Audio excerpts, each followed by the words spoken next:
ప్రస్తుత కాలంలో లావాదేవీలు పూర్తిగా ఆన్లైన్ ద్వారానే జరిగే రోజులు వచ్చేస్తున్నాయి. కాయిన్స్, నోట్లు పెద్దగా వాడడం లేదు కదా, అన్నీ క్యాష్లెస్ కొనుగోళ్లు ఉంటున్నాయి. దీంతో నగదిచ్చి కొన్నప్పుడు లేదా ఆన్లైన్లో పే చేసినప్పుడు తేడా ఎలా ఉందో గమనించారా? PhonePe, Google pay, Amazon pay లాంటి క్యాష్లెస్ సేవలు అందుబాటులోకి వచ్చాక జనం ఖర్చు ఎక్కువ పెడుతున్నట్లు అనిపిస్తోంది.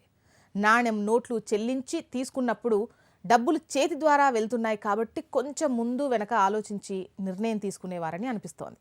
ప్రస్తుతం స్టేటస్ అంటూ గొప్పలకు పోయి యాప్ ఓపెన్ చేసి ఉన్నవి లేనివి కొనేస్తున్నారని, అసలు పైసా అంటే వాల్యూ లేకుండా పోయిందని అంటున్నారు.